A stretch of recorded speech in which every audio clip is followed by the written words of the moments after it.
Ya, assalamualaikum warahmatullahi wabarakatuh. Waalaikumsalam warahmatullahi wabarakatuh. Selamat datang kembali di channel Yanuar Pahlevi. Kali ini saya mau ngobrol sama salah seorang sahabat nih ya, zaman dulu di kampus. Ya, kita dulu senengannya demo bareng.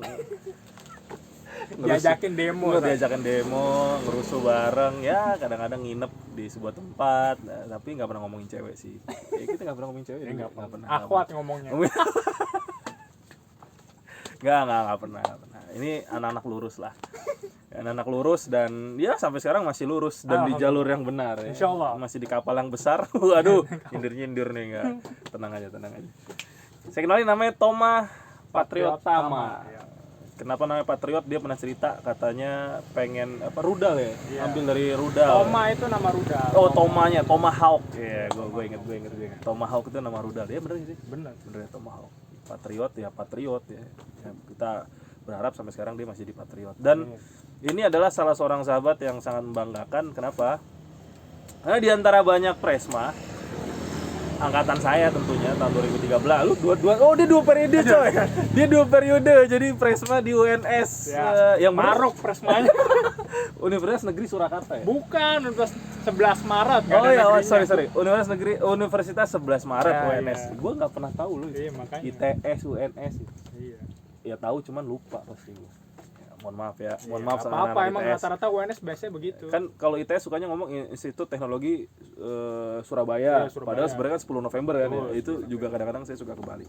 Nah, Toma nih Presma 2 periode di UNS. Kenapa dia 2 periode? Iklannya AdSense lewat. Kenapa dia 2 periode? Karena dia sangat ingin bersama saya waktu itu gitu.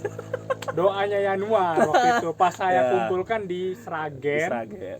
Waktu itu dikumpulkan di satu rumah di Sragen, rumah sekjen saya yang fotonya dicari-cari sama teman-teman yang lain. Padahal diumpetin. Soalnya sekjennya perempuan. Sekjen saya Sekjennya perempuan. perempuan dan teman-teman waktu itu nyari yang mana sekjennya Toma nih, yang mana sekjennya Toma. Ternyata foto udah diamankan semua sama dia. Diamankan semua. Terus waktu itu hujan. Nah, teman-teman pada doa, ya Allah semoga Toma Iya, waktu itu dua hujan. periode. Ya Allah semoga Toma 2 periode Presma di UNS. Dan kejadian. Dia Presma 2 periode. Parah nih. Saking cintanya dia sama anak-anak BMSI waktu itu. Nah, kita dulu di BMSI. BMSI ya dulu. Gue banyak merasa salah sama BMSI gue. Gue kayak apa ya? Kurang kontribusi lah gue di BMSI. Gue minta maaf juga nih buat anak-anak BMSI. Nah, kebetulan dia datang ke rumah mertua saya. Ini lagi di Purworejo ya, Dok. Ya, belakangnya nggak kelihatan, sorry ya, kameranya nggak terlalu oke. Ini saung-saung ini. Tadi kita nyari suasana yang sangat desa sekali gitu ya, karena tentu bersesuaian dengan apa yang mau kita bicarakan kali ini. Dan ini Toma jauh-jauh datang dari Kebumen, sekarang dia domisili di Kebumen.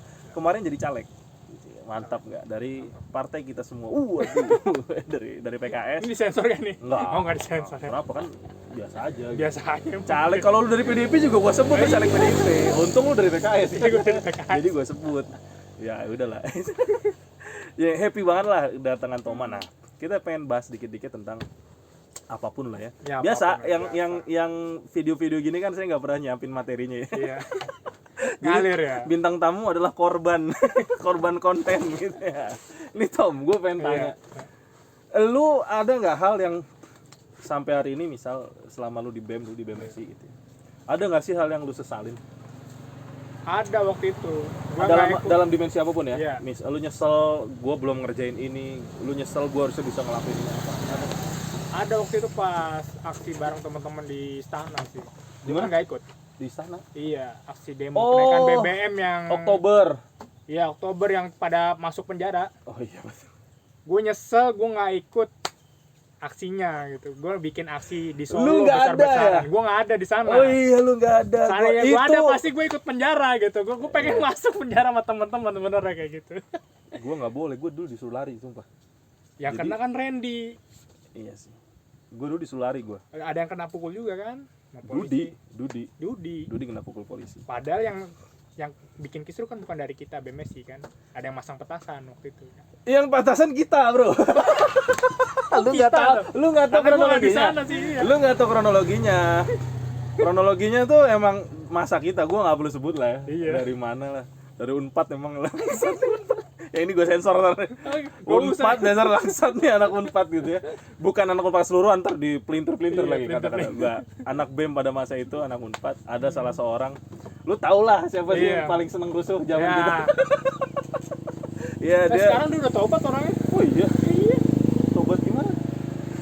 Si yang suka naik gunung kan orangnya? Bukan cuma suka naik gunung, yang waktu aksi di KPK dia ngerauk muka polisi, inget gak lu? Yang lu jadi pagar betis. Iya. Terus ada anak mana Solo? Ini menteri bukan sih?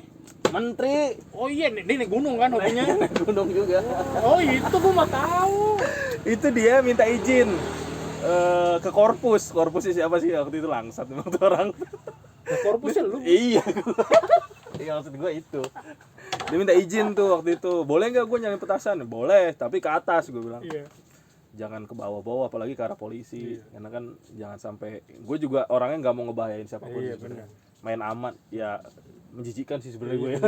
Main aman. Main gitu. aman tapi anak Enggak. malah dikorbanin. Maksud gue jangan sampai rusuh kayak kata lu tadi. Jangan sampai rusuh tuh dari pihak kita kalau bisa. Kalau menurut gue ya, kalau menurut gue pribadi.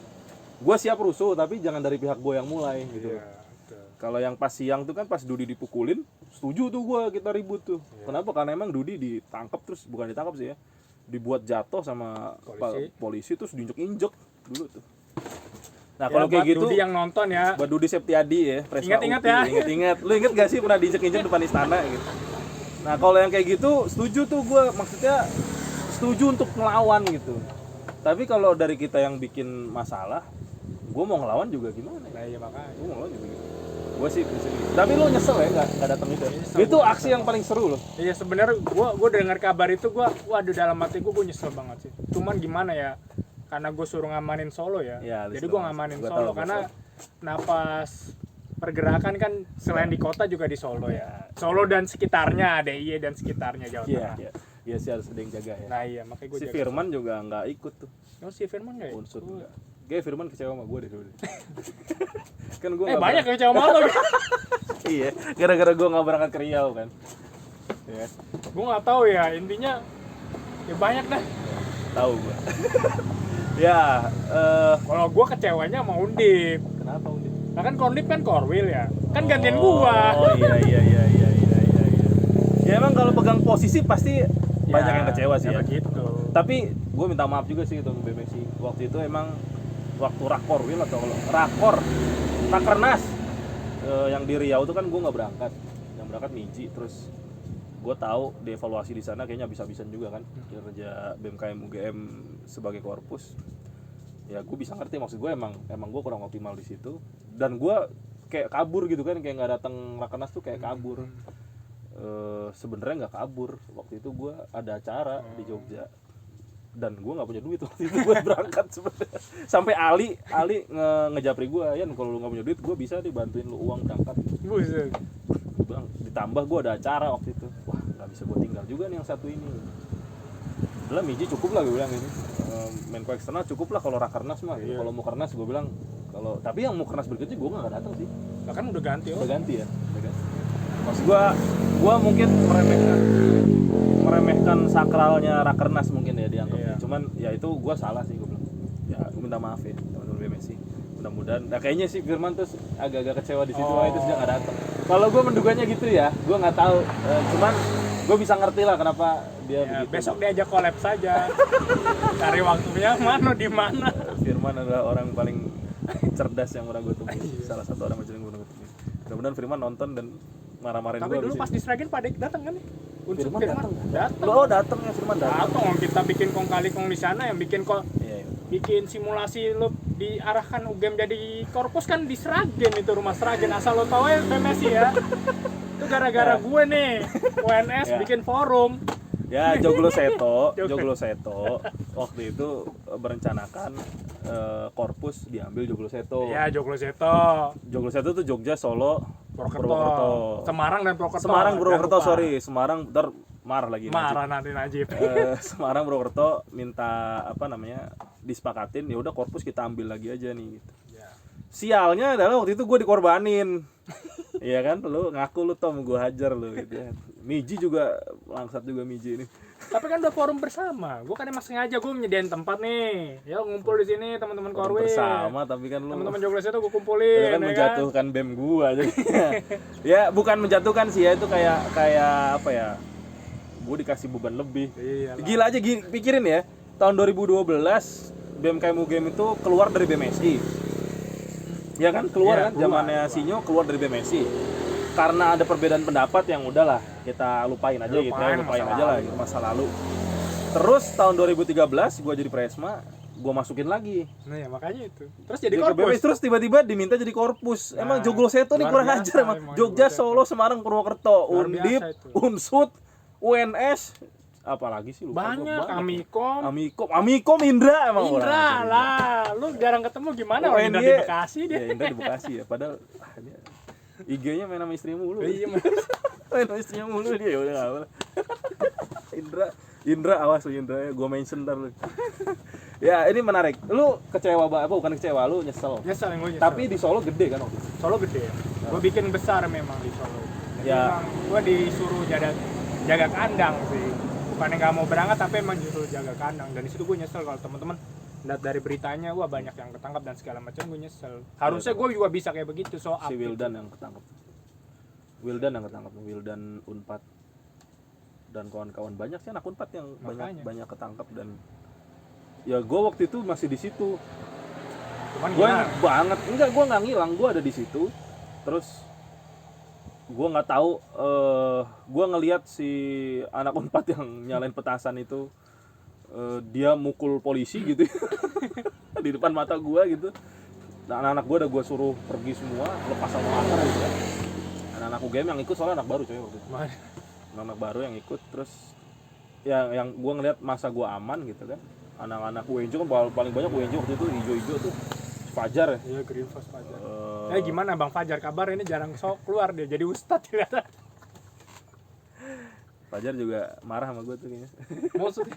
Semua orang marah sama gue. Padahal yang paling ini totalnya Fajar ya kelihatan. Paling totalitas Fajar. Di BMSI loh, gue lihat emang Fajar emang mantap. Fajar emang backup banget BMUNJ-nya. Ya walaupun dia bukan Presma. Bukan Presma. Dan Presma udah meninggal. Iya. Saudara kita juga. Saudara kita. Kapal besar kita juga. Kapal kita. Iya. Menarik sih, emang aksi waktu itu emang seru sampai malam tuh, sampai maghrib itu. Dan SBY-nya nggak ada. Iya kan, padahal tuntutan kita pengen ketemu Pak SBY. Pak SBY malah ke Sukabumi datang nikahan. Yang menarik adalah, gua kan masih di situ. Iya. Nunggu kabar misal Ali atau siapa yang bilang butuh bantuan gitu ya. Harus ketemu polisi atau gimana gitu kan ya. Gua korpus kayak yang masih merasa tanggung jawab gitu waktu itu. Gue nungguin tuh di Monas itu, di luar itu gue masih jalan-jalan sama bocah-bocah UGM itu. SBY lewat. Rombongan SBY lewat. Gue japri si Ali sama Fajar kalau nggak salah. Mobil sound udah lari kan. SBY balik nih. Kita balik lagi nggak gitu di istana gue. Dia kata dia, udah malam juga, ngurusin anak-anak dulu kan. Ali yang bantuin dulu kalau nggak salah. Konek ke LB kan dia anak hukum ya. Sedangkan gue kan sama LB nggak berhubungan baik. Dan lu tapi ada nggak hal yang pengen lu ulang gitu? Ya demo bareng. Iya, lu pengen ulang demo bareng. Hidup lu penuh demonstrasi. Iya, maksudnya kan sekarang kan udah gak ngapa-ngapain ya. Kita mau kritik apa? Sekarang masalahnya gue kayak nggak punya idealisme gitu. Kayaknya udah masa bodoh dengan kinerja pemerintah sekarang. Kalau lu tahu sih yang mau gue omongin? Acuh gitu gue. Bridging yang bagus nih sumpah. Nggak, gue emang sekarang udah acuh banget gitu. Maksudnya acuh kayak ya lah mau kayak gimana sih kita mau ya udah penting kita kontribusi lah bahasanya gue pengen. Lu ngerasa gak perubahan tuh gara-gara apa sih? Maksudnya kita kan dulu sangat-sangat, gue ngerasa ya, gue bukan mau menyombongkan diri tapi gue ngerasa waktu di kampus tuh gue sangat idealis gitu, memegang teguh pendirian gue, termasuk juga di BEM gitu ya. Macem-macem lah gue sampai sekeras itu dulu gitu maksud gue. Tapi kenapa setelah kampus tuh gitu berubah gitu? Ya gue mikir gini, mungkin kita nggak punya panggung gitu, nggak ada panggung, kita mau show up di mana atas nama pribadi juga susah, tidak ada followernya sekarang. Nah ini juga gue nyesel ya, gue ngomong sih di video awal-awal gue di YouTube nih, gue kayak mempertanyakan ke diri gue kenapa baru sekarang gue bikin channel YouTube gitu. Padahal follower Twitter gue kan 6.000 tuh. Nah iya banyak. Instagram ya 2.000 dikit lah ya. Facebook gue 2 akun penuh gitu ya. Yang satu nggak penuh sih, masih 3.000-an, yang satu penuh 5.000 dengan followernya 2.600-an gitu. Nah itu dia. Kayak harusnya kan kalau emang cuma mau ngambil AdSense doang gitu ya. Enak. Nah, harusnya kan dari dulu gue bikin channel YouTube. Nah, cuman tadi sih gue kayak bertanya, kalau nggak punya panggung, kenapa lu bisa ngerasa nggak punya panggung? Padahal kan lu kemarin jadi caleg. Iya sih. Terus kenapa lu? Kayak nggak, kan caleg kan parpol ya. Partai politik ya. Kita mau mungkin partai politik kan kita nggak bisa dong ngomong sembarangan atas nama partai politik. Mau atas nama pribadi pun tetap dikait-kaitkan nama partai politik. Nah kan gue kan merasa gue harus menghormati partai politik yang gue ikutin sekarang. Ya gue harus hati-hati dong berstatement. Berarti lu sekarang di parpol? Iya di parpol gue akuin, dan sekarang gue jadi tim pemenangan Pilbub besok. Dahsyat. Masuk tim pemenangan Pilbub. Bupati Kebumen ya? Bupati Kebumen. Dan lu berarti setelah lu sadar itu kapan sih, maksudnya lu ngerasa ada yang berkurang nih, kayak panggung nggak ada, hingga akhirnya lu memutuskan bahwa lu udahlah kontribusi gue yang kecil-kecil aja atau gimana? Iya, kecil-kecil aja. Kecil-kecil aja tuh kayak gimana menurut lu? Ya kecil-kecil aja, misalnya gue pertama ya gue tinggal di desa ya, balik kampung desa, karena menurut gue kemajuan suatu bangsa itu ya dari desa gitu. Dari desa maksudnya kemandirian pangannya dan segala macamnya. Kalau desa itu sebenarnya sudah mandiri secara ekonomi, sebenarnya pemerintah nggak perlu pemerintahan pusat. Bener nggak? Bener nggak? Wah, ini kalau bener nih bahaya nih. Enggak, gue liar sih pemikiran gue, bener. Tapi bener, kalau desanya kuat dari pangannya udah ada dengan sumber daya alam gitu ya, sumber daya pangan, penghasilan, bukan penghasilan dalam dimensi uang ya, tapi dalam pangan, apapun. Misal pupuk kita mandiri secara organik, kan sekarang kan masih pada kimia ya, apalagi subsidi udah dicabut, gila mahal. Satu berapa ya, satu sak ya, kayak semen gitu kan, satu sak 300.000. Dulu pas subsidi masih murah, 60.000 ya? Iya, sekarang 300.000 mahal. Wow. Terus langka lagi. Semen? Bukan semen, pupuk. Oh, pupuk langka. Wow. Tapi gue sebenarnya belum kebayang, maksud gue di kepala gue belum bisa memvisualisasikan seandainya desa-desa itu kuat, kemudian bangsa itu menjadi lebih kuat ya. Kalau bangsa jadi lebih kuat, oke, bener ya. Apalagi kalau dari segi pendidikannya kuat juga ya di desa-desa ya. Cuman kan ternyata di desa-desa juga gue melihat sendiri sih, semenjak menikahi istri gadis dari desa gitu ya. Gue memang sering dapat cerita dari mertua gue bahwa tetangga-tetangga tuh kadang-kadang ya nggak semua, ada ternyata di desa itu yang berpikiran kayak sekolah tuh nggak usah terlalu tinggi gitu. Itu emang real ya. Selama lo hidup di desa itu real. Ya real sih, ada. Dan lu pernah nemuin hal gitu? Ya nemuin sih sebenarnya. Cuman kan rata-rata begini ya, kalau yang gue temuin ya rata-rata memang anak itu banyak yang disekolahkan supaya tidak jadi petani. Justru menurut gue gini, anak itu disekolahkan harusnya mengkaderisasi buat jadi petani. Nah masalahnya petani kita itu kan rata-rata umurnya 60 tahun ke atas, 50 tahun ke atas, sedangkan generasi penerus nggak ada. Ya itu yang dikhawatirkan. Sedangkan masyarakat desa pemudanya banyak yang merantau kayak gitu. Merantau pun tidak bertani ya? Merantau pun tidak bertani, bekerja di pabrik. Ya lama-lama kan sawah bisa jadi pabrik. Akhirnya sawah berubah beralih fungsi. Nah itu makanya yang menjadi dampaknya ya akhirnya besok pangan kita tergantung sama impor. Nah makanya gue punya cita-cita dari awal, gue mau ke desa gitu. Dan lu pengen bermain di area ketahanan pangan itu.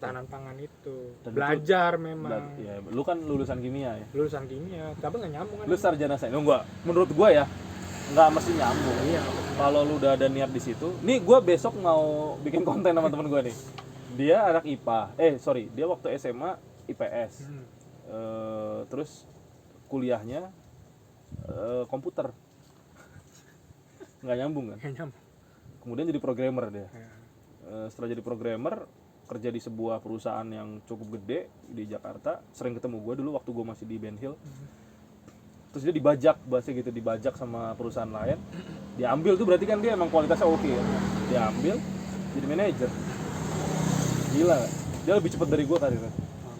Jadi menurut gue pendidikan lu walaupun kayak gue nih sarjana teknik gitu ya, gue punya cita-cita di bidang pendidikan gitu.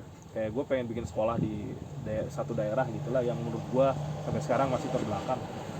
Lu sarjana sains AdSense truk lewat pinggir jalan di pinggir jalan persis, sorry ya. Menurut gue kalau lu sarjana sains dan lu pengen belajar tentang pangan, nggak masalah men. Keren. Dan lu udah melakukan itu. Iya, belajar gitu. Apa sih yang udah lu buat, Tom, di Kebumen? Kangkung, gua baru kangkung. Iya, belajar kangkung air. Kangkung air. Hidroponik. Itu udah produksi? Belum sih ya, buat skala kita rumah tangga dulu ya.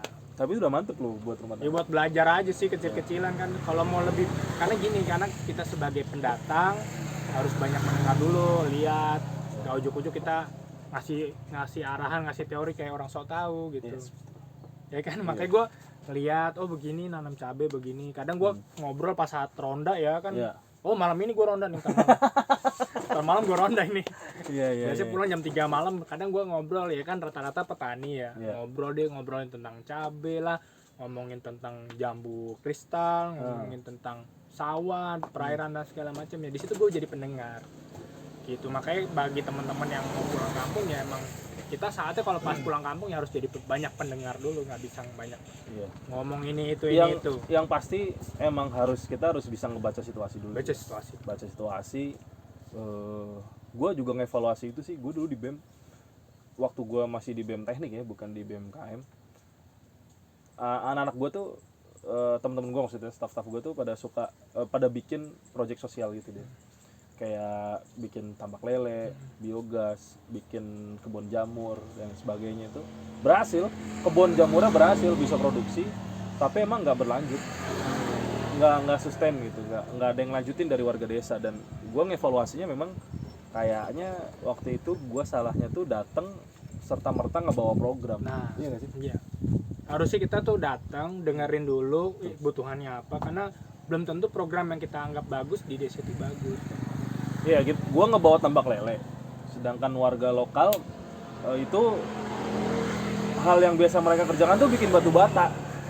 Jadi kan nggak nyambung. Dan akhirnya emang semua program anak-anak gue tuh ditinggal semua warga desa tuh. Karena dia punya kesibukan sendiri, nggak ada yang mau ngurus, Bahkan biogas yang itu kan oke banget ya. Iya nggak sih, lu pada biogas. zamannya itu oke banget lu biogas, lu tinggal ngumpulin kotoran sapi. Ya secara konsep begitu.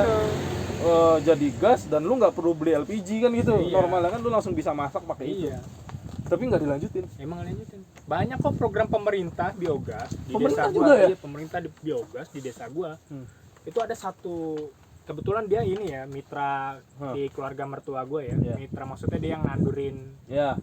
Nandurin tuh nanemin sawah dan segala macamnya. Dikasih bantuan dari pemerintah, dibuatin yang bunker buat kotoran ya, dibuatin saluran buat gas ya, dibuatin, nggak jalan. Sapi di mana-mana ada gitu. Cuma memang warga memang belum punya pemikiran ke arah sana gitu. Jadi, tapi bisa nggak sih misalnya lu datang, lu tahu situasinya kayak gimana, dan lu tahu sebenarnya di desa ini tuh potensi, kan kadang-kadang warga juga nggak memahami potensinya kan. Iya. Karena kan biasanya orang yang lihat potensi orang yang dari jauh gitu loh. Iya, orang dari jauh ngeliat potensi. Oh, ini sebenarnya desa ini potensi biogas nih. Iya.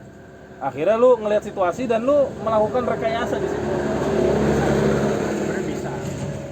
Harus kita punya kelompok dulu, jangan sendiri. Dan lu melakukan itu ya? Belum. Gue pengen pada tahap apa? Gue masih pada tahap mencari. Maksudnya mencari orang yang pengen gue ajak, ayo dong bareng-bareng bangun desa gitu. Karena di desa itu kan susah ya, gampang-gampang susah sebenarnya. Kita kalau masuk itu sebenarnya gampang, tapi susahnya tuh kalau kita ngasih program apa dan segala macam. Karena kan di situ kan banyak kepentingan ya. Ingat politik desa itu politik desa itu jauh lebih ngeri kan. Ngeri. Mainnya preman. Preman. Benar. Preman dan punya ya kayak elit-elit, kayak misalnya kayak kolusi, nepotisme ya. Nepotisme yang keluarga ya. Jadi di desa gue itu isinya ya keluarga besar dari keluarga gue. Kerajaan ya. Tapi emang keluarga gue tidak diajak karena almarhum bapak mertua gue itu kritis. Oke. Jadi kan kalau di desa ada orang kritis, siap-siap Anda dijauhi, Dipinggirkan. Nah makanya pelajaran nih buat teman-teman yang di desa itu ya itu tadi kita harus serawung, nyampur. Serawung tuh apa ya? Ya nyampur sih bener ya. Nyelondoh kalau bahasa orang Jawa tuh nyelondoh tuh kayak kita turunin standar. Nyelondoh gitu, itu sih. geng gitu kayak gitu. Itu yang agak susah ya kalau buat orang yang berpendidikan sih menurut gue. Iya susah betul. Makanya gue sekarang tuh dulu gue seneng banget loh baca buku yang bahas pemikiran, filsafat apalah gitu ya. Termasuk juga di gerakan Islam gitu ya. Termasuk juga dalam fikih, ngebahas inilah itulah itu. Gue dulu termasuk orang yang sangat senang. Tapi ketika gue ngeliat realita gitu hidup, gue pernah lo ngisi di salah satu tempat di Jakarta. Itu waktu gue lagi ngisi ada keributan dan hanya masalah utang dan waktu itu gue sadar bener bahwa jangan-jangan apa yang gue baca tuh jauh dari masalah masyarakat. Gue takut banget gue belajar sesuatu yang apa ya, gue baca banyak hal gitu ya, baca banyak buku dari ulama-ulama, tapi itu tuh nggak menyentuh permasalahan masyarakat gue gitu.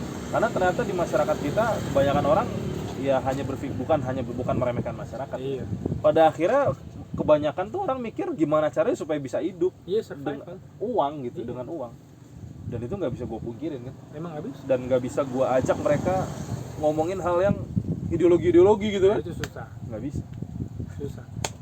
Gimana lu yang di desa ya? Nah iya emang itu susah. Jadi emang kita rondo meskipun pemikiran itu kayak berseberangan sama kita ya kita harus nerima lah.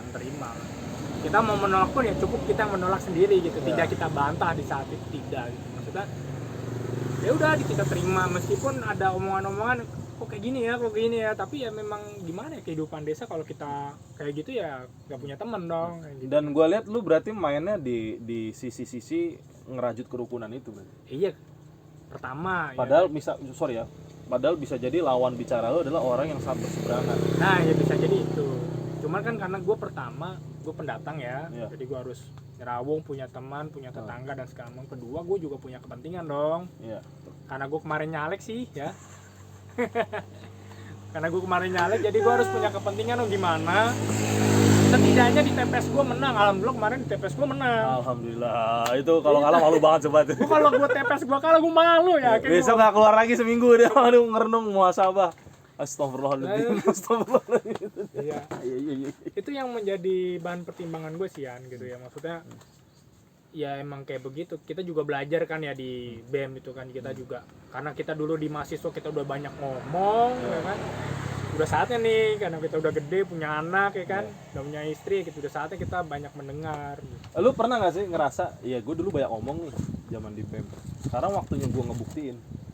Iya merasa gue pengen ngebuktiin gitu, maksudnya karena gue pas di BEM punya cita-cita, karena gue kan pernah ngisi di berbagai tempat kan, selalu gue membawa isu lo kalau udah lulus pulang kampung, jangan keluar kota, gue bilang gitu. Gue punya setiap gue ngisi pasti itu yang gue bahas. Apa pesan yang gue bahas itu pasti. Karena apa? Karena di saat lo udah jadi sarjana lo pulang, lo tinggalin kampung lo ya kan. Padahal orang ngarap-ngarapin lo balik. Gitu. Ilmu lo biar diterapin di sini. Gitu. Tapi itu nggak berlaku buat gue kan? Iya gue nggak tahu. Gue kan dari Depok. Nah makanya lo gue pulang kemana? Iya gue pulang ke kota juga. Bingung juga ya kan. Gue pulang ke kota juga kan? Pulang ke kota juga. Iya kalau karena lo nggak ada kampung. Maksudnya kan yang anak-anak pendatang itu loh, yang kuliah dari daerah lah ya. Di daerah gitu, pulang kampung lo lihat deh sawah lo lihat deh orang tua lo bangun. Cuman kan rata-rata pemikiran kita sama orang tua kita kebalik gitu. Pengennya anaknya sukses di luar gitu.